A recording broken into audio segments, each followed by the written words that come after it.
ఈరోజు జరిగేటువంటి పత్రికా సమావేశంలో మీకు మీ ద్వారా ప్రొద్దుటూరు నియోజకవర్గ ప్రజానికానికి మరీ ముఖ్యంగా గోపవరం గ్రామ ప్రజలకందరికీ కూడా కొన్ని వాస్తవాలు తెలియాలి. ఈరోజు ఉదయము మాజీ ఎమ్మెల్యే శివప్రసాద్ రెడ్డి గారు ప్రెస్ మీట్ పెట్టడము, ఆ ప్రెస్ మీట్లో ఏదో అక్రమాలు జరిగినాయి, అన్యాయాలు జరిగినాయి, ప్రజాస్వామ్యం కూని చేయబడింది అని చెప్పడం జరిగింది. నిన్ననేమో ప్రజాస్వామ్యం బాగుంది, న్యాయం జరుగుతాయనేటువంటి అభిప్రాయం నిన్న వ్యక్తం చేసినాడు. ఈరోజు అప్పుడే మళ్ళీ దానికి వ్యతిరేకంగా మాట్లాడడం జరిగింది. ఈరోజు ప్రెస్ మీట్లో కూడా నా పేరు మా అబ్బాయి పేరు కూడా తీసుకొని రావడం జరిగింది. కొన్ని వాస్తవాలు మీ దృష్టికి గోపవరం ప్రజల దృష్టి కూడా తీసుకోవాల్సిన అవసరం ఉంది. కాబట్టి మోసే గారిని ఎస్సీగా రిజర్వ్డ్ అయింది కాబట్టి సర్పంచ్ పదవి మోసే గారిని పెట్టి మీ పార్టీ తరపున పెట్టడం జరిగింది. మోసే గారి ఎలక్షన్స్ సర్పంచ్ ఎన్నికలలో వచ్చేసి అప్పుడు డబ్బు పెట్టాలా, ఎవరు పెడతారు అని చెప్తే ఉప సర్పంచ్ పదవికి బీరం రాఘవేంద్ర రెడ్డి గారు, అదేవిధంగా కొండయ్య గారు ముందుకు రావడము, మేము ఉప సర్పంచ్ పదవి మాకు ఇవ్వండి, ఎన్నికలు అయ్యేటువంటి ఖర్చు అంతా మేము భరిస్తామని చెప్పి వాళ్ళు చెప్పడం జరిగింది. చెప్పిన తర్వాత మరి ఏమయ్యా ఖర్చు పెట్టించారు కదా, మాతో అయిపోయింది, మరి ఎవరికి ఇస్తారు ఏ కథ అంటే ఏకపక్షంగా వీళ్ళిద్దరితో డబ్బు ఖర్చు పెట్టించాడు. ఎన్నికల ఖర్చు దాదాపు 1.5 కోటి రూపాయలు ఖర్చు పెట్టించినాడు. పెట్టించిన తర్వాత ఎవరికి ఇస్తారు అంటే మళ్ళీ ఒక ఆయనతో డబ్బులు తీసుకునేసి బీరం రాఘవేంద్ర రెడ్డి గారిని ఏకపక్షంగా వీళ్ళకి ఏమాత్రం కూడా చెప్పకుండా ఆయన నిర్ణయించడం జరిగింది. సరే అయిపోయింది. ఒకసారి ప్రజలను ఆలోచించమని చెప్పి నేను కోరుతా ఉన్నాను. మరి ఆయన పీరియడ్లో మోసే గారు సర్పంచ్, బీరం రాఘవేంద్ర రెడ్డి గారు ఉప సర్పంచ్గా ఉన్నప్పుడు వచ్చేసి ఎన్ని అక్రమాలు జరిగినాయో ఒకసారి ఆలోచించమని చెప్పి కోరుతా ఉన్నాను. అక్కడ ఒక ప్లాన్ అప్రూవల్, ఇంటి ప్లాన్ అప్రూవల్ కావాలంటే ₹1,00,000 డబ్బు కట్టాలి. ఒక ట్యాప్ కనెక్షన్ కావాలంటే 30,000 40,000 డబ్బు వాళ్ళకి ఇవ్వాలి. ఈ విధంగా అనేక అక్రమాలు, రోడ్డు వేయకుండా కూడా వేసినట్టు చూపించి డబ్బులు తీసుకోవడము, కాలువలు వేయకుండా వేసినట్టు చూపించి డబ్బులు తీసుకోవడము, దాంతోనే మీ వైసీపీ సర్పంచ్గా ఉన్నటువంటి కాలంలో దాదాపుగా ఇప్పుడు లోక్ అదాలత్ కూడా ఒక జడ్జిమెంట్ ఇచ్చింది. 60 లక్షల రూపాయలు కట్టమని చెప్పేసి అంతకుముందు దేవిప్రసాద్ రెడ్డి గారిని జడ్జిమెంట్ ఇచ్చింది. ఆయన మీద కేసు కూడా ఫైల్ అయింది. మరి ఈ డబ్బులో మీకెంత భాగం ఉంది, ఆయనకెంత భాగం ఉందో కూడా ఆలోచన చేయాలా, అది ప్రజలు గమనించాల్సిందిగా నేను కోరుతా ఉన్నాను నేను. కాబట్టి ఎన్నో అక్రమాలు జరిగినాయి. మామూలుగా రెసిడెన్షియల్ ఏరియాలో ఉన్నటువంటి గోపవరం పంచాయతీ చాలా ఉత్తమమైన పంచాయతీ, ప్రజలు కూడా చాలా సాత్వికులు, మంచివాళ్ళు. అటువంటి పంచాయతీని మీరు అడ్డం పెట్టుకొనేసి 100 కోట్ల రూపాయలు వచ్చేసి మీరు సంపాదించడం అనేటువంటిది చాలా అవినీతి అని నేను తెలియజేస్తా ఉన్నా. ఈ నేపథ్యంలో రాష్ట్ర వ్యాప్తంగా వచ్చేసి వైస్ సర్పంచ్ ఎన్నిక నోటిఫికేషన్ అవ్వడము, వచ్చిన తర్వాత కొండయ్య వాళ్ళు వచ్చేసి ఏమయ్యా మాకు ఆ రోజు చెప్పినావు కదా మీరు, మరి మాకు ఆ పదవి మేము నిలబడతాం అని చెప్పి ఆడికి పోతే మీకు లేదు అని చెప్పి మళ్ళీ ఏకపక్షంగా రాఘవేంద్ర రెడ్డి గారిని నిలబెట్టడం జరిగింది అన్నమాట. సరే వాళ్ళు బాధపడి మీరు మాకు హామీ ఇచ్చినారు, నిలబెట్టలేకపోయినారు, వరదరాడి గారి దగ్గర పోతే మాకు న్యాయం జరుగుతుంది అని చెప్పి పెద్దాడి దగ్గరికి రావడము, వాళ్ళు చెప్పడంతో ఆయన కూడా సరే మీరు కూడా న్యాయంగా ధర్మంగా ఉండేటట్టయితే మా దగ్గరికి రండి అని చెప్పడము, వాళ్ళు కూడా ఒప్పుకోవడంతో వాళ్ళు మద్దతుగా ఇవ్వడం జరిగిందన్నమాట. ఈ ఎన్నిక అసలు ఒకటి ఆలోచించమని చెప్పి నేను కోరుతా ఉన్నాను. ఉప సర్పంచ్ పదవి మామూలుగా ఉంటే ఇంకొక 10 నెలలో 9 నెలల్లో ఉంది.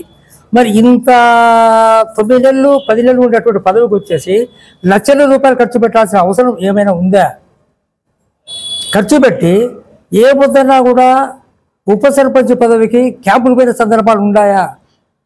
ఏదో జడ్పీ చైర్మన్ దానికో మున్సిపల్ చైర్మన్ దానికో క్యాంపులు అయితే మేము చూసినాం. కానీ ఉప సర్పంచ్ పదవికి వచ్చేసి జరిగేటువంటి ఈ కార్యక్రమం ఎన్నికలలో వచ్చేసి క్యాంపులు తీసుకురావడం జరిగింది. కొత్త విధానాన్ని ప్రవేశపెట్టారు.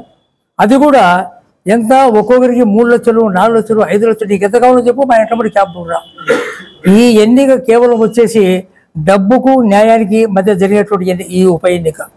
మరి దీంట్లో వీళ్ళకు నమ్మకం ఉంది, కొండయ్య వాళ్ళకు నమ్మకం ఉంది.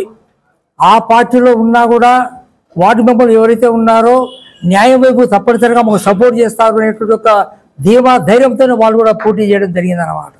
మరి వాళ్ళు అక్కడ క్యాంపులో ఉన్నారు. క్యాంపు నుంచి వచ్చిన తర్వాత కూడా నిన్న కూడా కొన్ని వీడియో బయట ఉన్నాయి, మీ దగ్గర వీడియో బయట ఉంటాయి. మరి ఆయన బావమరిది బంగారెడ్డి గారు వచ్చేసి గట్టిగా అరుస్తూ ఉన్నాడు, రాళ్ళు తీసుకుంటున్నా, కొట్టండిరా, పెరగండిరా, ఏ నా కూడా ఒకసారి చూస్తాం. ఇవన్నీ ఏం మాటలు ఇవి, ఏం పద్ధతులు ఇవన్నీ కూడా. ఈ విధంగా నిన్న కొంతమంది చెప్పడం ఏమంటే రాళ్ళు పడిన మాట వాస్తవం మేము కూడా బయటలో చూసినాం. అసలు మీరే రాళ్ళు వేసుకొని మీరే రాకుండా పోయినటువంటి సందర్భం అని చెప్పి చాలామంది చెప్తా ఉన్నారు. మరి దీనికి ఏం సమాధానం చెప్తారు మీరు? జరిగిన తర్వాత నిన్న అయిపోయింది. మరి ఈరోజు మళ్ళా ఎన్నిక జరిగింది. నిన్నేమో ఈఓపీఆర్డీ గారిని, రామాంజరెడ్డి గారిని చాలా న్యాయంగా ధర్మంగా ఎన్నిక నిర్వర్తించినాడు. మరి నిర్వర్తించినాడు, మీరు రావచ్చు కదా ఎన్నికకు. రాకుండా ఎందుకు పోయినారు? వాటి మెంబర్లు మీ వాళ్ళు ఎవరు రాలే, ఎందుకు రాలే? లేదు ఏదో వాళ్ళు రాళ్ళు వేసుకుంటున్నారు అని చెప్పి చెప్తా ఉన్నారు. పోలీస్ ఎస్కార్ట్ ఉంది, పోలీస్ ఎస్కార్ట్తో మీరు రావచ్చు కదా. అట్లా కూడా రాకుండా మీరు రాకుండా ఏదో ఒక నింద వేయాలని చెప్పేసి చెప్పడము. మరి నిన్న జరగాల్సినటువంటి ఎన్నిక ఈరోజు వాయిదా పడము. మరి ఈరోజు కూడా వచ్చేసి మరి వాళ్ళు మాట్లాడము. రమాదేవి ఉప సర్పంచ్గా నిలబడతామని చెప్పి అనుకునేది. ఇప్పుడు మీరు ఇవ్వలేనటువంటి అవకాశము, ఛాన్స్ వచ్చేసి వరదరాజు గారు ఈమెకు సపోర్ట్ చేయడంతో ఆమె ఈరోజు జరిగేటువంటి యొక్క ఈ సమావేశానికి, ఎన్నిక సమావేశానికి వచ్చేసి పోయి మరి ఏమైనా నాకు ఇస్తామని చెప్పారు కదా ఆ రోజు, మరి ఎందుకు ఇవ్వలేదు అని చెప్పి గట్టిగా నిలదీయడంతో కొంత గందరగోళ వాతావరణం ఏర్పడింది. అదేవిధంగా ఇంకొక ఆమె వార్డు మెంబర్ ఎప్పుడు కూడా సమావేశాలకే రాలే, మంజురాని ఆమె సమావేశాలకే రాలే. ఆమె తీసుకొచ్చి మీరు కూర్చోబెడతారు, పంచాయతీలో ఆమె ఓటు ఉందని కూర్చోబెడతారు. మరి ఏ సమావేశానికి అటెండ్ కాకుండానే ఆమె ఓటు ఎట్లొచ్చింది? అదే ప్రశ్నించినారు లోపల ఈరోజు సమావేశంలో. ప్రశ్నించితే దానికి సమాధానం లేదు. అంటే సమావేశాలకు రాకపోయినా, వచ్చినా, ఉన్నా లేకపోయినా కూడా వాళ్ళు డబ్బిస్తే మా మాట వింటారు, డబ్బిస్తే మాకు చేయెత్తుతారు అనేటువంటి ఒక అభిప్రాయంతో ఈరోజు జరిగేటువంటి యొక్క వాళ్ళ అభిప్రాయంగా కనపడతా ఉంది. సరే, గలబా జరగడంతో అదేవిధంగా ఆయనకు ఏదో ఇబ్బంది కలిగింది, ఏదో చిన్న హార్ట్ స్ట్రోక్ లాగా వచ్చింది. పాపం ఆ హార్ట్ స్ట్రోక్ ఆరోగ్యం కూడా మీ వల్లనే చెడిపోయింది. ఒక అధికారికి మీ వల్లనే చెడిపోయింది. లేకుంటే ప్రశాంతంగా జరగాల్సినటువంటి ఎన్నికలు వచ్చేసి ఈ విధంగా అబాస్ పాలు చేయడం అనేటువంటిది నీకు వెన్నతో పెట్టినటువంటి విద్యగా.